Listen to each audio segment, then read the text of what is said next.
Because of its harsh climate and remoteness from the center, Tohoku, Japan's northeastern region, has long been regarded as the country's backwater.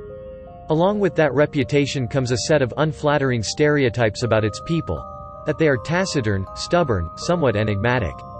In other words, rather than speaking their minds, they grit their teeth, bottle up their feelings and go about their business in gloomy silence. But those very traits were seen as an admirable asset in the immediate aftermath of the 11th of March 2011 disaster that hit Tohoku's coastal communities, when a disastrous earthquake was followed by a tsunami, then a nuclear meltdown at the Fukushima Daiichi reactors. It has been more than 10 years since the March 2011 Tohoku earthquake. It was a magnitude 9.0 earthquake that triggered a tsunami on March 11, killing almost 16,000 people in Japan. The devastation caused by the tidal wave that reached 133 feet high and went 6 miles inland was cataclysmic. In the aftermath, survivors desperately searched for their loved ones among the wreckage. Today, over 2,500 people are still listed as missing. After the disaster, many spiritual phenomena were recorded in this land. Wandering phantoms. Understandably, such tragic levels of loss are difficult for the survivors to cope with. However, a study conducted by Yuka Kudo, a sociology student at Tohoku Gakuin University, suggests that it is not only the living who are struggling to make sense of the tragedy, but also the dead. Using interviews conducted with over 100 taxi drivers throughout the eastern part of the country, Kudo reports that many have reported picking up ghost passengers. Even when there's been no rain, the cab drivers have been hailed by soaking wet passengers, believed to be ghosts of victims still drenched from the disaster. One cab driver in Ishinomaki picked up a woman with soaking wet hair, despite the sunny skies, who asked to be taken to an area of the city now abandoned due to the tsunami. After a moment of silence, she asked, "Have I died?" And when he turned back to look at her, there was no one there. While another tells the tale of a man who asked the driver to take him to a mountain before he vanished.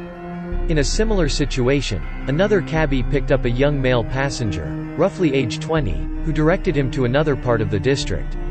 This area was equally devoid of buildings and, once again, the driver was shocked to learn that his fare had disappeared.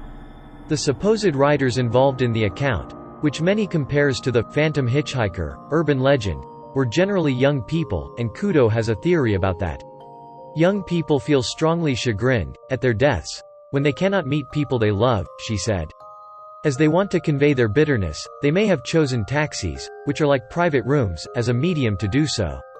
Kudo's investigation into these incidents showed that in every situation, the taxi drivers legitimately believed they had picked up an actual passenger, as all started their meters and most noted the experience in their company logbooks.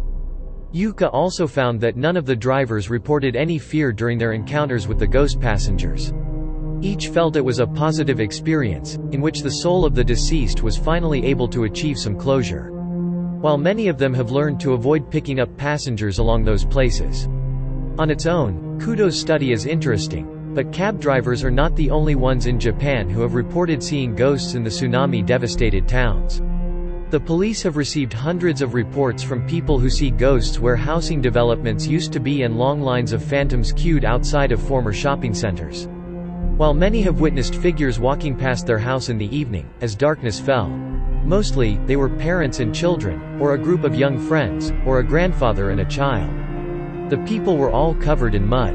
However, the police have not found any concrete evidence of such events. They have begun collaborating with exorcists in the area. Whether one believes in the supernatural is beside the point. The point, according to many local priests who exorcised many tsunami-induced ghosts, is that people really believed they were seeing them. Tohoku's ghost problem became so pervasive that university academics started cataloging the stories, while priests found themselves called on repeatedly to quell unhappy spirits that could, in extreme cases, possess the living. Post-disaster Tohoku came to be overpopulated with ghosts, with multiple reports of sightings. This, some believe, was inevitable as the tsunami took the lives of so many people unprepared to relinquish their worldly attachments. Ghost stories were common. A dead woman would visit old friends in their temporary housing and sit down for a cup of tea, leaving dampness on the cushion she was imagined to have been sitting on. Everyone's in the same boat, so they don't like to seem self-indulgent. But when they start talking, and when you listen to them, and sense their gritted teeth and their suffering, all the suffering they can't and won't express, in time the tears come, and they flow without end. Haltingly, apologetically, then with increasing fluency, the survivors spoke of the terror of the wave, the pain of bereavement, and their fears for the future.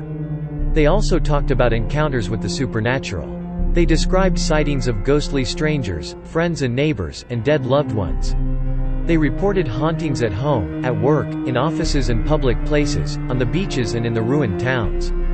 The experiences ranged from eerie dreams and feelings of vague unease to cases, like that of Takeshi Ono, of outright possession. It was not just the spirits of men and women that had possessed him, but also animals, cats and dogs and other beasts that had drowned with their masters. A young man complained of pressure on his chest at night, as if some creature was straddling him as he slept. A teenage girl spoke of a fearful figure who squatted in her house. A middle-aged man hated to go out in the rain, because of the eyes of the dead, which stared out at him from puddles. A civil servant in Soma visited a devastated stretch of coast and saw a solitary woman in a scarlet dress far from the nearest road or house, with no means of transport in sight. When he looked for her again, she had disappeared. A fire station in Tagaho received calls to places where all the houses had been destroyed by the tsunami. The crews went out to the ruins anyway, prayed for the spirits of those who had died, and the ghostly calls ceased. Religious people all argue about whether these are really the spirits of the dead. One resident said, "I don't get into it, because what matters is that people are seeing them, and in these circumstances, after this disaster, it is perfectly natural. So many died, and all at once. At home, at work, at school, the wave came in and they were gone. The dead had no time to prepare themselves.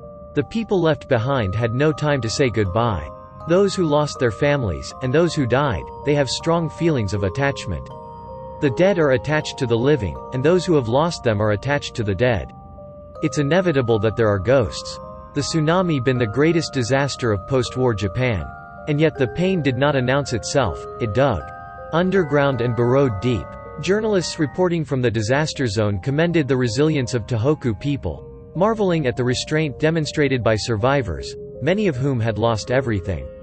Uncomplaining, they organized themselves at makeshift evacuation centers, queued to receive rationed food and took care of the weak and wounded.